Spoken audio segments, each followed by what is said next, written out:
लग्न ठरलं? Thanks to Marathi matrimony. लग्न म्हणजे मराठी मॅट्रिमनी. विश्वासाची 26 वर्ष. लाखो सुखी दाम्पत्य. डाउनलोड करा मराठी मॅट्रिमनी.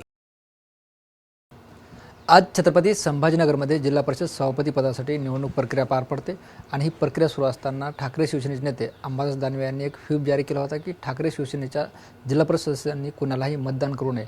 असं असताना त्यांच्याच पक्षाचे जिल्हा परिषद सदस्य कृष्णा पाटील डोणगावकर यांनी जे आहे ते चक्क उमेदवारी अर्ज घेतला होता आणि तुम्ही ते भरणार होते, मात्र भरला नाहीत. आता आपल्यासोबत कृष्णा पाटील डोणगावकर आहेत. काय सांगाल, नेमकी सगळी काय घटना घडली? संभाजीनगर जिल्हा परिषदेच्या निकालामध्ये परिस्थिती अशी निर्माण झाली होती की आमच्या शिवसेना उद्धव बाळासाहेब ठाकरे पक्षाच्या सहभागाशिवाय कोणाचाही अध्यक्ष त्या ठिकाणी बसणं शक्य नव्हतं. आणि ते होत असताना सुरुवातीला भारतीय जनता पार्टीने आमच्या सदस्यांना, आमच्या पक्षाच्या लोकांना फोडण्याचा प्रयत्न केला, परंतु तो अयशस्वी झाल्यानंतर मग आमच्याशी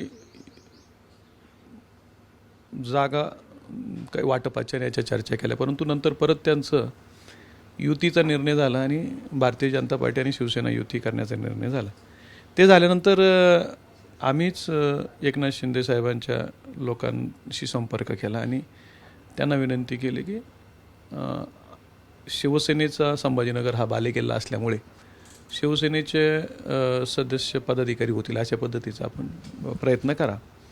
त्यावर त्यांनी सांगितले की भारतीय जनता पार्टीने जर आम्हाला अध्यक्षपद दिलं नाही तर मग तुम्ही एकत्रितपणे राहा आणि तुम्ही जर एकत्रितपणे जर राहिले तर निश्चितपणे आम्ही तुमचा काहीतरी राजकीय लाभ होईल, फायदा होईल असा आम्ही निर्णय घेऊ. आणि त्या पद्धतीनं आम्ही एकत्रितपणे राहण्यासाठी आम्ही सगळे 9 जणं त्या ठिकाणी गोव्याला सोबत गेलो. त्यातनं आमची 2 माणसं पळून गेल्यामुळं ते गणित आमचं बिघडलं आणि मग त्यानंतर अध्यक्षपदाच्या वेळेस आम्ही तटस्थ राहण्याची भूमिका घेतली आणि शिंदेंच्या शिवसेनेने देखील तटस्थ राहण्याची भूमिका त्यावेळेस घेतली आणि भारतीय जनता पार्टीचे अध्यक्ष उपाध्यक्ष त्या ठिकाणी विराजमान झाले. त्यानंतर मग अंबादास दानवेंनी आमच्या 2 सदस्यांवर आरोप केले. आमच्या त्या 2 सदस्यापैकी एकाने अंबादास दानवेवर आरोप केले आणि त्याचा खुलासा त्यांच्याच ऑफिसमध्ये बसून मी पत्रकार परिषदेवर केला होता. आणि त्यावेळेसही मी सांगितलं होतं की आमचा प्रयत्न असा होता की ह्या दोन्ही पक्षांमध्ये मतभेद व्हावेत अध्यक्षपदावर आणि त्याचा फायदा उठवण्याचा आम्ही प्रयत्न करावा आणि ते एकत्रितपणे आम्ही जर राहिलो तर निश्चितपणे आमचा फायदा या ठिकाणी झाला असता. परंतु आत्ताही अंबादास दानवे यांनी सभापतीच्या निवडीच्या वेळेस मतदान करू नये अशा प्रकारचा पक्षादेश काढला. मतदान करू नये यापेक्षा आमच्या उमेदवार 9 पैकी 3 आणि शरद पवार साहेबांच्या राष्ट्रवादीचा एक असे 4 उमेदवार जर ठरवले असते आणि ह्या 4 जणांच्या नावाने यांनाच मतदान करा, दुसऱ्याला मतदान करू नये अशा पद्धतीचा जर आदेश काढला असता तर आमची 10 मतं त्या ठिकाणी एका ठिकाणी मतदान झाली असती आणि जर त्यांची मतभेदातनं आम्हाला ती जर 22 मतं जर मिळाली असती तर आमचा फायदा झाला असता. नाहीतर आम्ही तसंही आमची 10 मतं राहून आम्ही शिवसेना आणि भारतीय जनता पार्टी या दोघांपासूनही अंतर ठेवलंच असतं. परंतु तसं न करता त्यांनी आम्हाला निवडणुकीच्या प्रक्रियेतूनच बाहेर ठेवण्याचा प्रयत्न केला. मतदानच करू नका असं आदेश काढले आणि ते आदेश हे भारतीय जनता पार्टीला मदत करणारे होते. तुमच्या म्हणण्यानुसार आज सगळं झालं असतं तर फार तुमचा पराभव झाला असता. मग असं न सगळं करण्यामागं अंबादास दानवेंचा हेतू काय? हा हेतू तेच सांगू शकतील ना. माझं तर म्हणणं आहे की त्यांनी भारतीय जनता पार्टीला मदत करण्यासाठी केलेला हा निर्णय आहे. त्यात नुकसान आमचं झालं ना, फायदा तर काय शिंदेच्या शिवसेनेचं होणार नव्हतं. झाला असतं तर फायदा आमचाच झाला असता. नाहीतर काय झालं असतं तर आम्ही 8-10 मतं घेऊन पडलो असतो. याच व्यतिरिक्त काय झालं असतं? निवडणुकीत जय पराजय चालू असतो. परंतु त्यांनी काल रात्री उशिरा कोणालाही विश्वासात न घेता परस्पर हा निर्णय घेतला आणि आम्हाला या सगळ्या याच्यातनं आंध्रात ठेवून हा निर्णय त्यांनी घेतलेला आहे. कर्जतमध्ये सुद्धा तुम्ही असतील, शिंदे शिवसेनेचे जिल्हा परिषद सदस्य असतील, एक बैठक झाली, त्याचा नेमका तपशील काय? नाही, कर्जतमध्ये शिंदेच्या शिवसेनेचे जिल्हा परिषद सदस्य नव्हते. तिथं आमचे 8 जिल्हा परिषद सदस्य होते. 9वा सदस्य ते स्वतः घेऊन बरोबर आले होते कर्जतला. कर्जतला महेंद्र थोरवे शिवसेनेचे आमदार आहेत, त्यांच्या रिसॉर्टला ती बैठक झाली. त्या बैठकीला शिंदेंच्या शिवसेनेचा एक महत्त्वाचा पदाधिकारी होता आणि तिथं असं ठरलं की आमच्या पक्षाची 9 जणं एकत्रितपणे गोव्याला राहावीत. सुरुवातीला शिंदेंच्याच वतीनं ती तिकीट काढण्यात येणार होती, परंतु अमरदादांनी सांगितलं की त्यांचे नाही, तू तिकीट काढलं, ते तिकीट मी काढले. त्या तिकीटमध्ये ठाण्याच्या एका शिंदेंच्या शिवसेनेच्या कार्यकर्त्याचाही समावेश होता, त्याचीही तिकीटं मी काढली आणि आमची पक्षाची पदाधिकारी, शिंदेंचा एक पदाधिकारी आणि आमची 9 सदस्य घेऊन आम्ही गोव्याला गेलो होतो.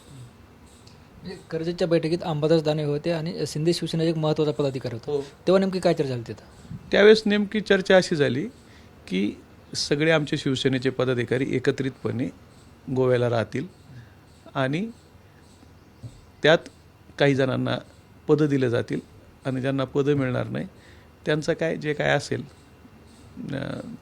त्या गोष्टी होतील, अशा पद्धतीनं ते इथं चर्चा झालेली होती. तुमचा दुसरा असा एक दावा आहे की अंबादास दानवे असतील आणि उपमुख्यमंत्री एकनाथ शिंदे असतील यांचीसुद्धा ठाण्यात भेट झाली. आमच्या 8 सदस्यांची ठाण्यात एकनाथ शिंदे साहेबांशी महापौर बंगल्यावर भेट झाली. त्याच्या आधी अंबादास दानवेंची देखील तिथे त्यांची भेट झाली आणि त्यांच्या भेटीनंतरच मग आमच्या सदस्यांची भेट झाली. तेव्हा काय नेमकी चर्चा झाली ते सांगितलं ना मी, किंवा शिवसेनेचा जिल्हा हा बालेकिल्ला आहे आणि आजही दोन्ही शिवसेनेचे मिळून बहुमत होऊ शकतं, तर आपण तो प्रयत्न करून त्यांना आम्ही मतदान करण्यापेक्षा आम्ही एकत्रित राहतो, आम्ही फॉर्म भरतो आणि त्यांनी सांगितलं की एकदा जर त्यांनी आम्हाला अध्यक्षपद नाही दिलं भारतीय जनता पार्टीने तर आम्ही काही निर्णय घेऊ शकतो, आम्ही तुम्हाला राजकीय फायदा होईल. आणि हेच मी त्या दिवशी अंबादास दानवेंच्या कार्यालयात जी पत्रकार परिषद झाली तेच सांगितलं मी. अंबादास दानवेंनी जी व्हीप काढली त्यांनी जर असं स्पष्टीकरण दिलं आहे की पक्ष आदेश होता तो, मी पक्षप्रमुखांसोबत बोललो आणि त्यानंतर हा व्हीप काढला आहे. पक्ष प्रमुखांशी ते बोलले की नाही बोलले हा त्यांचा विषय. पक्षप्रमुखांच्या सूचना अशा होत्या की ना भाजपला मदत करायची ना शिंदेंना मदत करायची, ना भाजपबरोबर जायचं ना शिंदेंना बरोबर जायचं. आता आम्ही आमच्या सोबत तरी राहायला काय हरकत होती. आमची 9-10 जणं, आमची 9 आणि राष्ट्रवादीचा एक 10वा, आम्ही एकत्रितपणे आम्ही आमच्यासोबत जर राहिलो असतो तर आमची 10 मतं तर आम्हाला पडली असती, 22 मिळाली असती किंवा नसती मिळाली, परंतु आमची 10 सोबत राहिली असती तर त्याच्यात काही नुकसान होण्याचं काही कारणच नव्हतं. गैरहजर ठेवणं किंवा मतदानच करू नका असं म्हणणं, आम्हाला 30,000 लोकांच्या मधून आम्ही निवडून आलोय ना, आम्हाला गैरहजर ठेवायला थोडी निवडून दिलं लोकांनी. आम्हाला आमची भूमिका मांडण्यासाठी, जनतेचा प्रश्न मांडण्यासाठी तिथं पाठवलं आहे आणि आम्हाला गैरहजर ठेवण्याचं काय कारण. आम्हाला हे सांगायला पाहिलं होतं की तुम्ही ह्या लोकांच्या उमेदवारांना मतदान करू नका, हा आदेश योग्य होता, पण तुम्ही मतदानच करू नका हा आदेश देणं चुकीचं आहे. बरं, आपण ज्या पद्धतीने म्हणता की ठाण्यात जे आहे ते एकनाथ शिंदे आणि दानवेंची भेट झाली होती, तुम्ही सुद्धा भेट घेतली होती, मात्र दानवेंनी याला नकार दिला आहे, मी भेटलोच नाही असं म्हणतात ते. त्यांची भेट झाली, त्याच्यानंतरच ते कर्जतला आले, त्याच्यानंतरच त्यांनी आम्हाला पाठवलं. त्या बैठकीमध्ये एकनाथ शिंदेंच्या कार्यकर्त्याचा समावेश आहे. मग त्यांची भेट नाही झाली तर ते कर्जतला आल्या कशाला ना आम्हाला गोव्याला पाठवताना शिंदेंचा माणूस आमच्या बरोबर होता कसा, याचे उत्तर त्यांनीच द्यावं. दुसरा महत्त्वाचा विषय, मध्यंतरी जे आहे ते उदय सामंत यांनी एक वक्तव्य केलं होतं की अंबादास दानवे यांची आमच्याकडे येण्याची प्रक्रिया सुरू झाली, म्हणजे त्यातला हा सगळा प्रवास वाटतो का? आता इतकं वरच्या लेवलचं नाही माहिती मला, हे जिल्हा परिषदेच्या पातळीवरच माहिती आहे. या जिल्हा परिषदेच्या माध्यमातून दानवे आणि शिंदेंची जे ती जवळीकता वाढली. हो, वाढली होती. आपण जर बघितलं तर तुमच्याच पक्षाच्या 2 सदस्यांनी यापूर्वी अंबादास दानवेवर आरोप केले होते, तेव्हा तुम्ही अंबादास दानवेची पाठराख केली होती, अगदी भूमिका मांडली होती, आणि आज तुमची भूमिका वेगळी पाहायला मिळते. नाही, वेगळी काहीच नाही. त्यावेळेसही मी हे म्हटलं होतं की आमचे लोक एकत्रित राहून आम्ही आमच्या पक्षाचा फायदा घेण्याचा आम्ही प्रयत्न करत होतो. आजही माझी तीच भूमिका आहे की आम्ही एकत्र राहायला पाहिलं होतं आणि आम्ही आमचा उमेदवारी अर्ज भरायला पाहिलं होता आणि यांच्या भांडणाचा फायदा घ्यायला पाहिला होता. परंतु हे होत असताना अंबादास दानवेने आम्हाला गैरहजर ठेवण्याचा निर्णय का घेतला याच्यावर माझा प्रश्न आहे. आणि तो योग्य आहे ना, आम्हाला गैरहजर ठेवण्याचा प्रश्न येतो कुठे. आम्हाला हजर ठेवून आमचं मतदान आम्हाला होऊन द्यायला पाहिलं होतं. आम्हाला परस्पर काही मतं मिळाली असती तर त्याच्यात अंबादास दानवेंचं काय नुकसान झालं असतं? बरं, तुमचा जो हा निर्णय होता यापैकी 9 पैकी किती सदस्यांचं असं मत होतं जो तुमचा निर्णय होता आजचा? ते आलेच नाहीत ना. ते आले नाहीत तर त्यांचं काय सांगू शकतो मी. ते का आले नाहीत आणि त्यांना पक्षादेश असेल त्याच्यामुळे आली नसतील. म्हणजे सगळ्या प्रकरणामुळे तुम्ही कुठेतरी व्यथित दिसताय. व्यथित काय नाही, राजकारणात जय पराजय चालू असतो. परंतु एक राजकीय संधी होती, ती संधी साधल्या गेली नाही असं मला वाटतं. निश्चित आपण बघतो आपल्यासोबत ठाकरे शिवसेनेचे जिल्हा परिषद सदस्य कृष्णा पाटील डोणगावकर होते, जे आज जे ते अंबादास दानवे यांनी एक व्हीप काढला होता आणि कुणालाही मतदान करू नका असे आदेश दिले होते. त्यावर त्यांनी संशय व्यक्त केला आणि सगळ्यात महत्त्वाचं मध्ये ठाण्यात अंबादास दानवे आणि उपमुख्यमंत्री एकनाथ शिंदे यांची भेट झाली असा खळबळजनक दावा त्यांनी केला आहे. कॅमेरा पर्सन अमित आडेसह ज्ञानेश्वर लोंढे, TVN मराठी, छत्रपती संभाजीनगर. लग्न ठरलं थँक्स टू मराठी मॅट्रिमनी. लग्न म्हणजे मराठी मॅट्रिमनी. विश्वासाची 26 वर्ष, लाखो सुखी दाम्पत्य. डाउनलोड करा मराठी मॅट्रिमनी.